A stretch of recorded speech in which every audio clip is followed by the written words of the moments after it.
Welcome to Conversations With.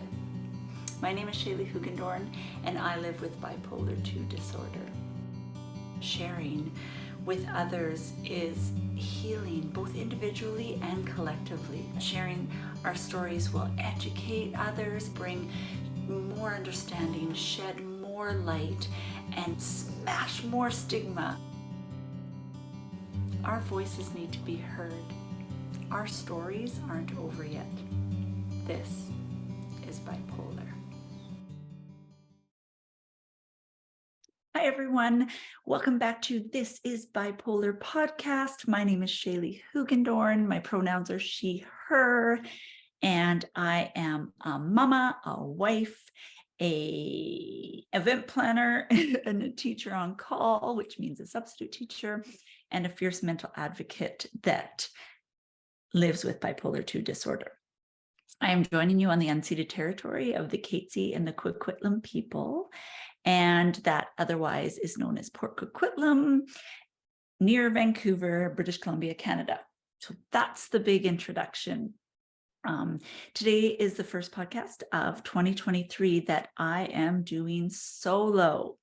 So if you've joined us before, you know from the very beginning how to co-host my favorite, Julie Kraft, who's now gone on to write more books.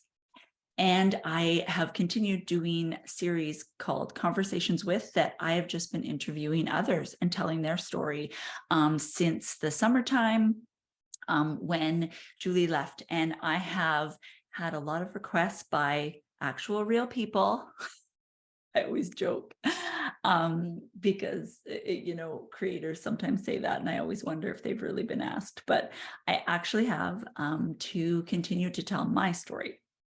And let me tell you that is much harder. I am an extrovert and I just love to do things with people. So even though I've been interviewing online in different ways, vlogging, podcasting for probably almost 5 years, solo stuff is hard for me. So bear with me. I wanted to come on here today and talk about New Year's because New Year's is hard.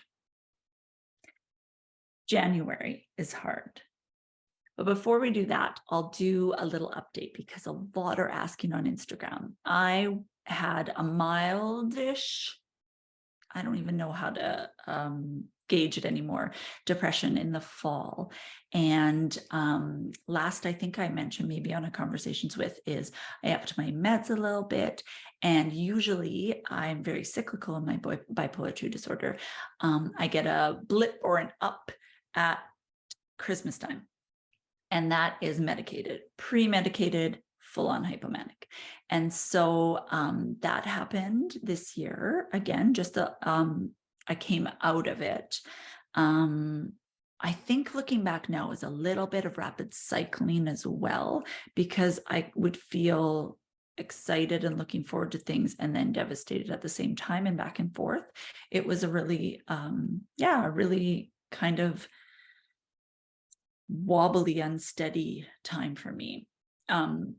But I used my management and my tools and was able to keep afloat and not go deeper. And so I'm not sure if the up in medicine worked or if the fact that it was just the holidays. So this is the first holidays too that I was able to go home. We were able to go home to Prince George, where all of my family of origin lives. We hadn't been able to go before because of COVID.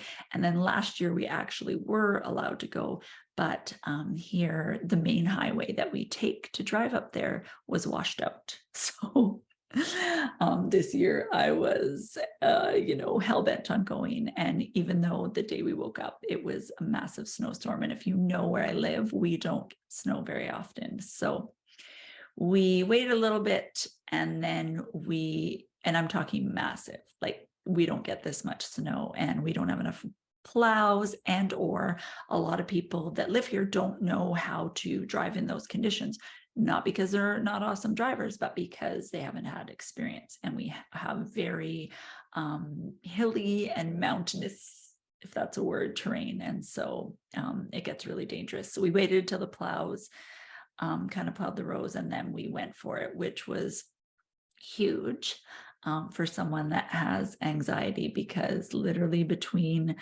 one city called Abbotsford and Chilliwack, which there's about an hour-ish, we saw 24 vehicles in the ditch. They all were flagged, so I think they were the night before, but my desire to be with family outweighed my fear, because and the roads weren't as bad, but yes, it was white knuckling. And luckily my husband and I both know how to drive in that type of weather and have had experience. He drove most of the time and I tried not to gasp. So there was that. So went up to Prince George. This is still part of the update. And I have a bad back from an accident. So I tried to set myself up so that I would have success with sleeping, because that's my number one thing that goes. And traveling, and then not having rules, being on holiday.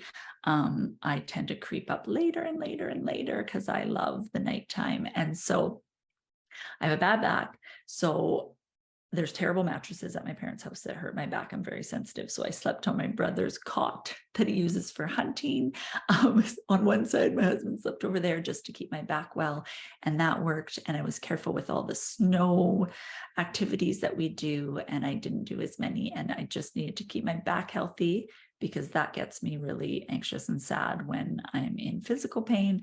And then also went to bed reasonably. Not perfect. I woke up a lot earlier than usual, and then so meds aren't exactly on time, but for the most part, I did okay, and our family had a great time. I didn't, a lot of times, because things get so heightened, I usually have like a crying day or half a day, and that just didn't happen. So we came back. And the last week still felt okay. I started to get the fear that I usually get at the end of December for the letdown. And also January is the anniversary of what used to be my deepest depressions and I used to fall into them for until May. And so I think there's like a trauma anniversary, and I can feel it in my body. And even though it's been 12 years since I've had a major one, it like a huge one, not to say that there isn't a letdown and a mild depression. I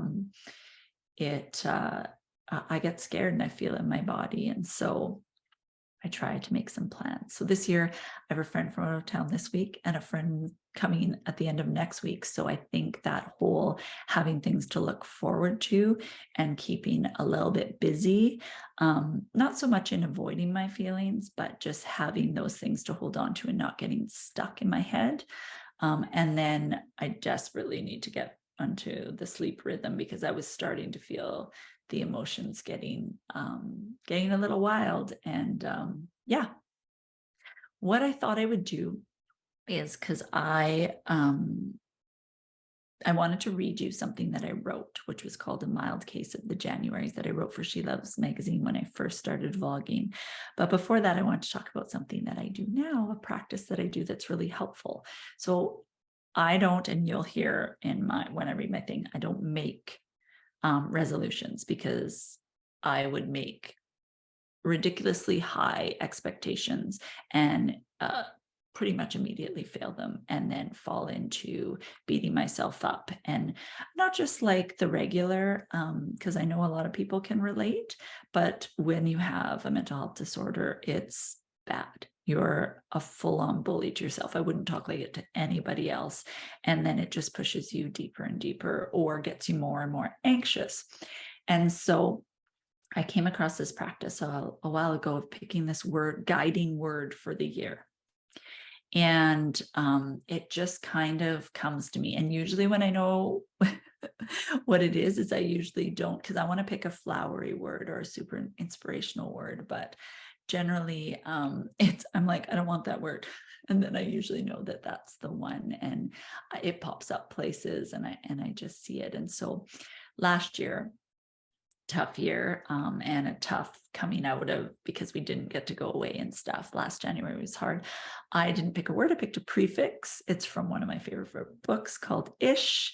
And my word was ish because it just felt very spacious, like picking a word does, that I could do everything ishly or experience things ish, because with bipolar disorder, things are so extreme, right? And so maybe I'm goodish, maybe that's enough. And maybe, I don't have to be extremes if I don't feel extreme, and maybe I can be happy-ish, and maybe all of that is okay. It's kind of like the thing that I like to say, New Year, same me, still awesome. And it's not that I don't want to do improvement, and not that I don't do those things and always try and keep myself mentally healthy in the way that it looks. And I'm always a seeker of healing, but it's just too much pressure to be an entirely new me, because we generally don't become entirely new people. We find new versions of ourselves and such, but it is a lot of pressure. So that was last year's word. And I kind of wanted to keep it this year. But my other word came to me just recently, and it is the word worthy. And I think that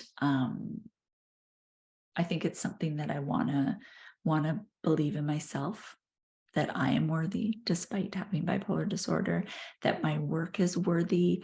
And that's a big thing that's coming up. And I'm not sure what it's going to look like, but just that the podcast and the Instagram and everything has grown so much, which I'm so grateful for, because I always say I just thought my mom would watch, and maybe a friend or two or listen.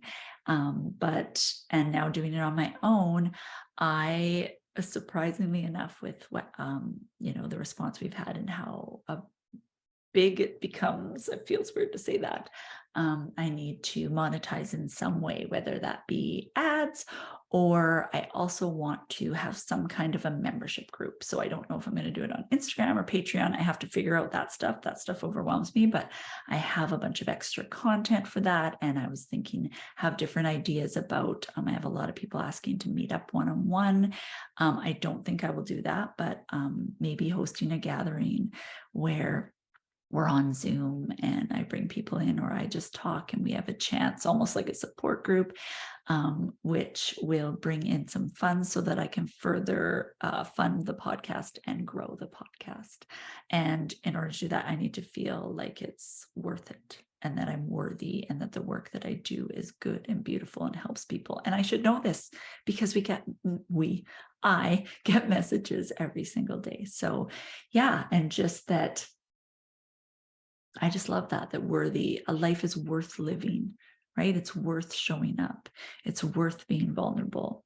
So I'm excited to see where that word guides me and teaches me. And it's not always easy, the things that get taught, but I am excited about the word. And of course, I will always keep ish in my language and how I do things. And I love just teaching with that, because I just love how kids, I especially love working K to grade 3, and they all think they're artists and dancers, and they don't.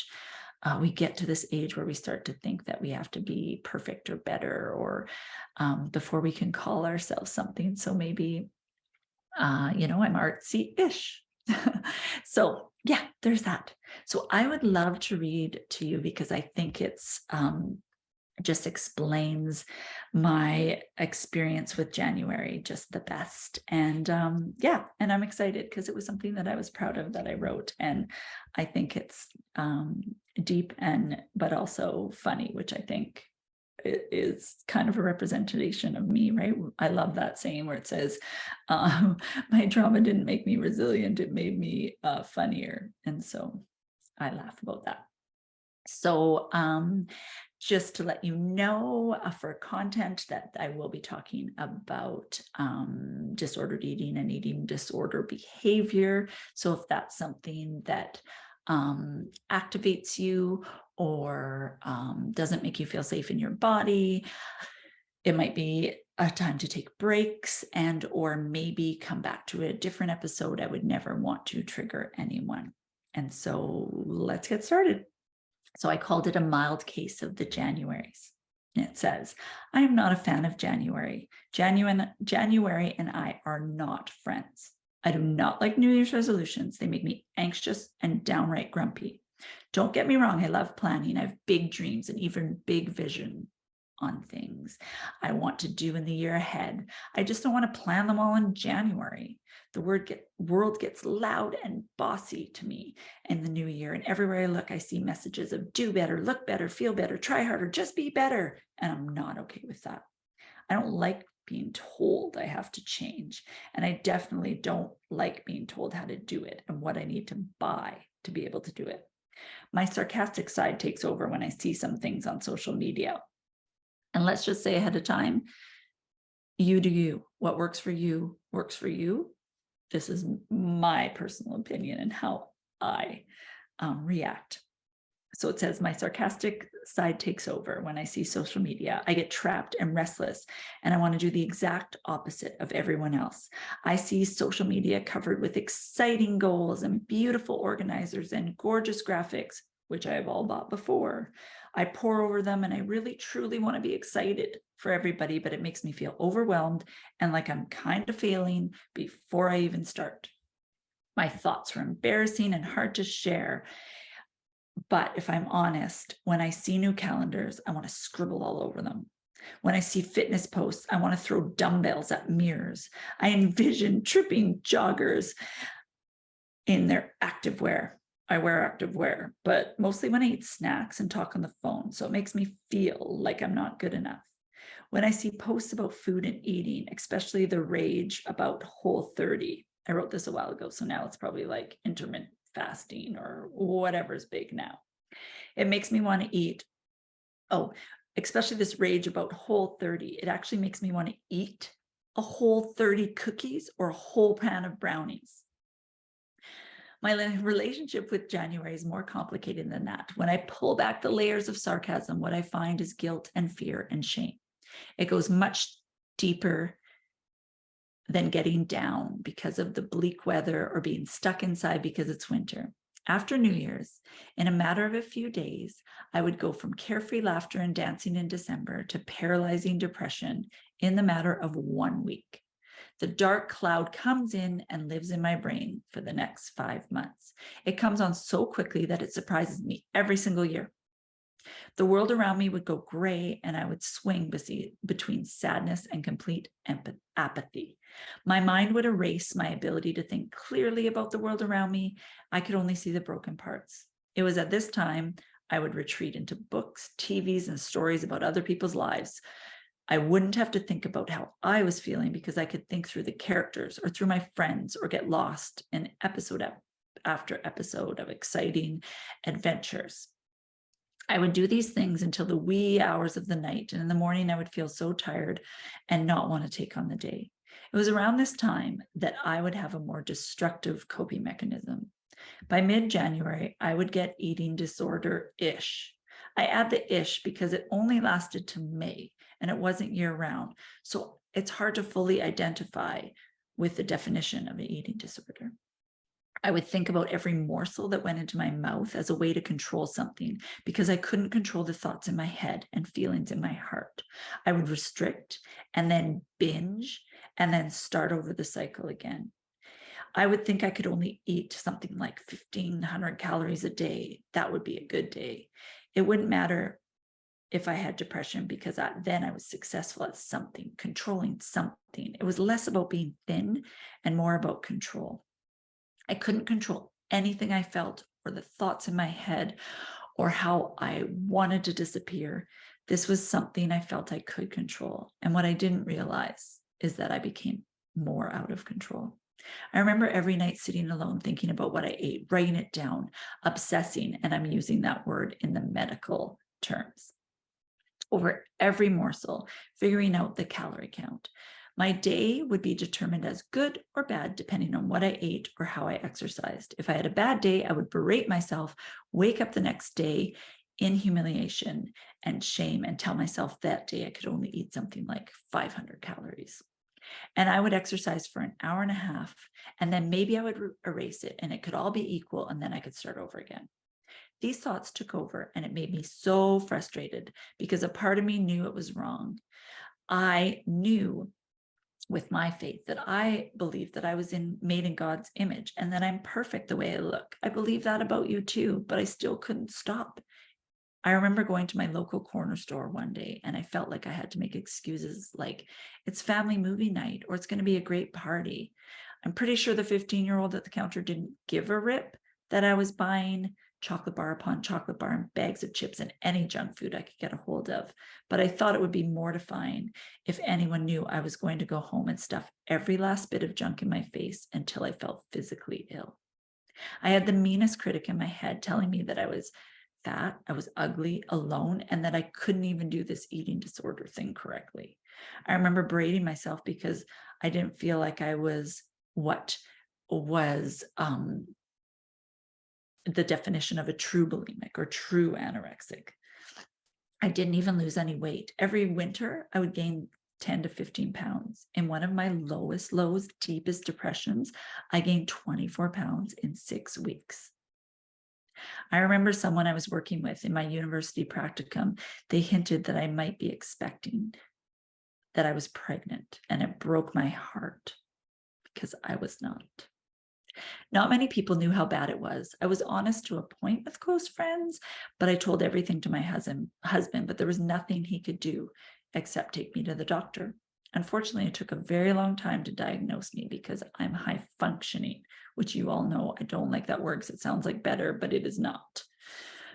High functioning bipolar 2. When you're high functioning, you can still do things like get a university degree. I could take care of my kids. I was a mom. I led at my church and put on events and did speaking, but I didn't feel excited about them. And I would immediately go to bed once I did the things that I needed to do. In this whole 5 months of struggle, I don't take the case of the Januaries lightly. Right now, this is when I was writing. Right now, I have a mild case of the Januaries. Even after 8 years, that's when I wrote it, now 12, of having my diagnosis and having the most amazing medication. Okay, so yes, I have side effects. Yes, I have all the things, but to me, it's amazing because it helps mute things and I feel like more of myself. This is so distracted of me to have to add in everything to over-explain, right? But here we go. It is what it is. Being stable and understanding that what winters could be like without a cloud in my brain. What happens with New Year's resolutions and why I get snarky is because I'm actually terrified I'm going to wake up one day and feel like that again. I'm terrified my meds will stop working. I fear all of those feelings. I don't want to go back. And even though I'm in a better place and I know I've healed a lot, I know this is something, this bipolar, I'm going to live with it my entire life. I'm going to have depressive episodes again. They might not be as deep, and they haven't, but I need to name these fears and I need to talk about them. If you're someone experiencing the mild case of the Januaries or a deep case of the Januaries, or if you're stuck under the darkest cloud, I want you to know there really is hope. And I'm not just saying that. I don't know what that's going to look like for you, and I don't know when it's going to happen, and I don't want to give you any platitudes or sayings, but I do know from my own experience that there is hope. It's hard, and I know how difficult it is to even do the easy things, but I know that I desperately want you to understand that you need to keep going to your appointments. If you can't do it for yourself, I pray and I hope that you have someone in your support system that could rise up and take you or help you or fill in the blanks in the spaces that you can't show up. My wish for you this January, that January and this, to know deep in your soul that you are worthy and that you are loved, that your life matters, and that you are needed. I need you to know you're not alone. You're not alone in this. You will find here on this podcast and on our social media that you are not alone. You will find people, you will find your siblings in mental illness. I used to say sisters because I wrote a lot for women's magazines, but we are all siblings in mental illness, and we are in this together. And yeah, just reading that again just really touches my heart, because so much of it I've carried that with me for so long. And I think that last year, well, since COVID started, was the first time that I actually started to feel much of anything to do with depression. I mostly had situational sadness, but it's weird how you forget. When you're hypomanic, you forget what it's like to be depressed. And when you're depressed, you forget. And then when you're euthymic, which is the word I've learned, which you all might know or might not, is when we're, I guess, stable or not in one of those two states, or rapid cycling as well. So that is my thoughts about the new year, and that is my thoughts about January. Thank you for always showing up and being here. This has been such healing work for me. It's a pretty big deal that I felt safe enough to come on here by myself, and think that anything that I had to say alone was helpful or important.